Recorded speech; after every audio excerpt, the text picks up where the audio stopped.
Hi, I'm Andy Schatz, founder and CEO of Pocketwatch Games. We're showing Monaco 2, which is a sequel to the cooperative heist game from a decade ago. That Monaco, What's Yours is Mine, was this cooperative heist game that was kind of like Pac-Man meets Hitman with a little bit of Ocean's 11 flair to it.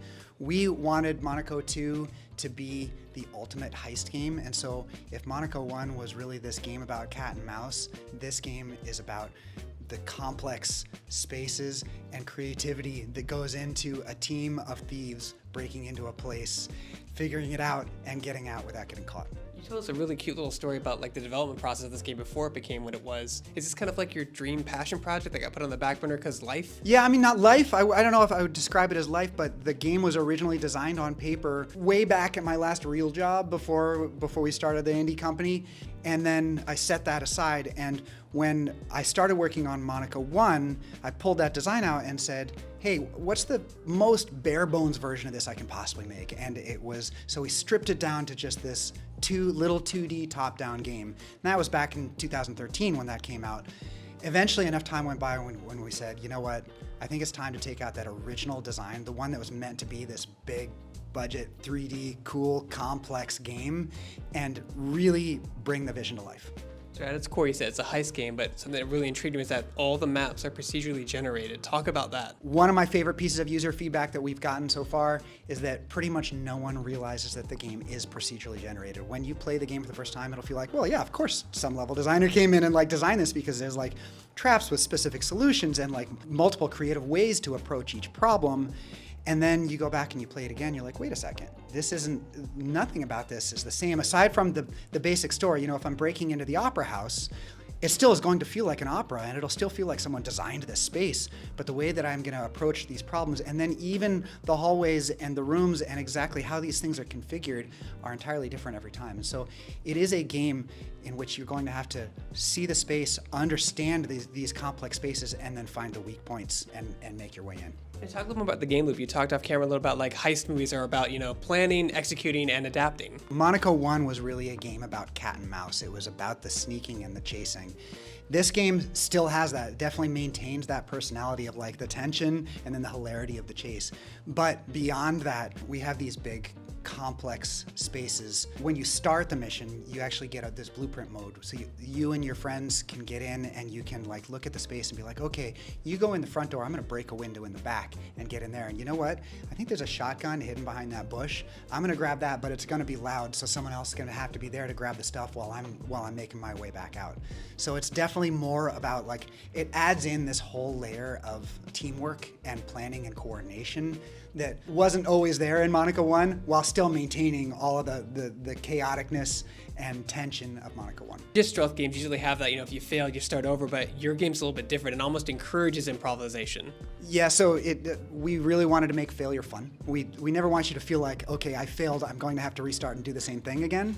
We do want the challenges to be hard enough that it's like you really want to think about it, but at the same time, you should be going in and out of this like this chaotic personality versus the tense personality of the game as well. And then it gives everyone the chance to be the hero at the same time too. Like, you know, someone's got a plan and then someone else saves the plan, but then someone wrecks the plan and now you've got to make a new plan.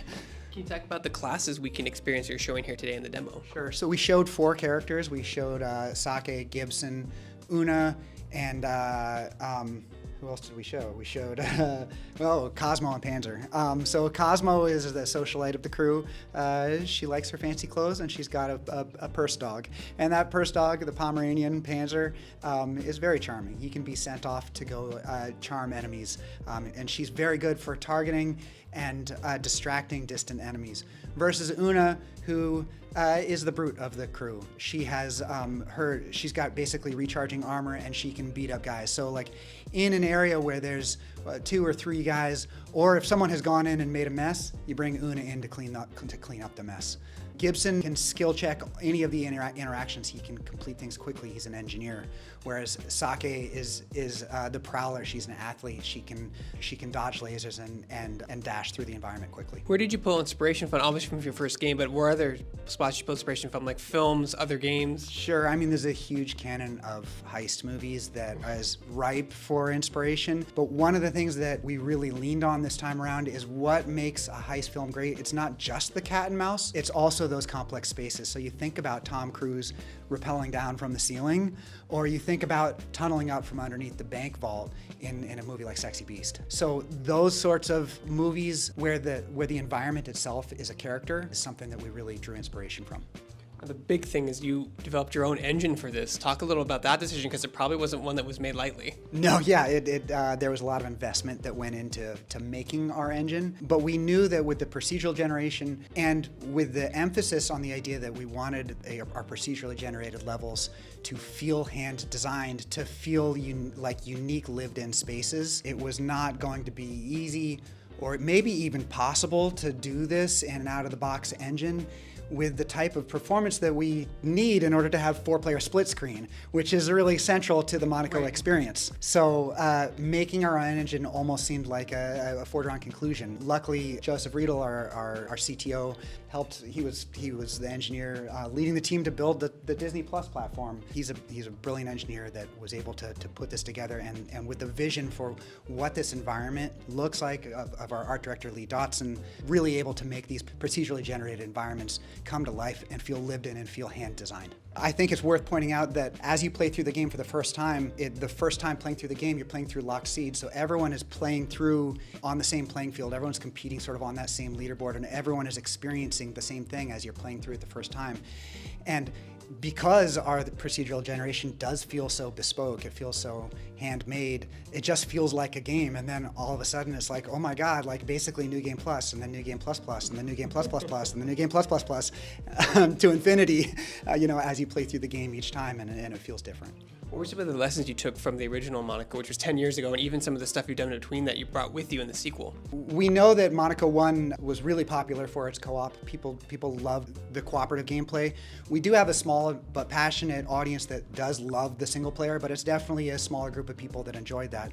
And we really did want to make sure that for this game, we preserved everything that people love about the cooperative experience, but we wanted it to be a compelling single-player experience too. So we've made a lot of changes to the way that the single-player experience is played, and then also with the additional complexity of the levels.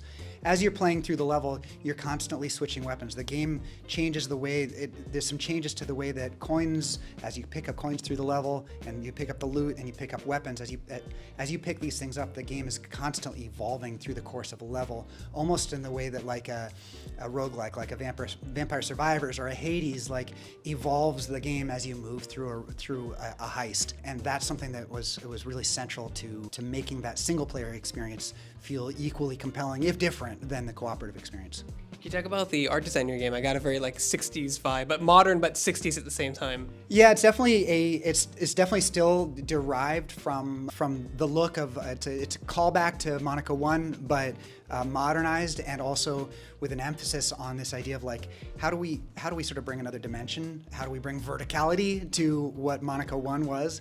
And so there's this like painterly style of the game that sort of evokes some of the pixelated approach that we used in Monaco 1. It's almost hard to describe. I can't wait for you guys to take a look at it. So what does it open up creatively for you and your team when you're making a cooperative experience rather than like a PvP experience? Oh man, well co-op's a fun thing because you can let go a little bit of balance. In a PvP experience, there's always a meta. There's always a best character, and so there's this constant need to tweak things in order to just disrupt the meta and allow the community to discover new metas, right? But there's always a meta. There's always a meta. In co-op, that doesn't really matter that much. People tend to roleplay when they're playing co-op. And so as long as you're making compelling characters that fulfill unique niches and fulfill unique play styles and are targeted to different player personalities, then like everyone's going to have a good time because everyone's going to find a way to play the game that they enjoy most. And I feel like heist games and movies are so great because everyone can relate to somebody on the team, right? You may not be the brute, but you could be the brains, right? And you have those characters that you have that you should say represent that in your own game. Right, exactly. I think back to my childhood watching like the Mission Impossible TV show, and it was always like, it's a small team of kind of outsiders, outcasts that all have unique abilities. And it's like growing up as like a nerdy kid And I had, my small group of friends that each of us oh, he can juggle, it's like you really relate to this idea of like the small group of like ultra talented outcasts, something that like I think it resonates with a lot of people. So in the meantime, where can people go to find more information about your game? Do you have a Discord? Do you have a Steam page yet? Yeah, we do have a Discord. I'm sure more information will be coming out through Shacknews, and we'll send links along.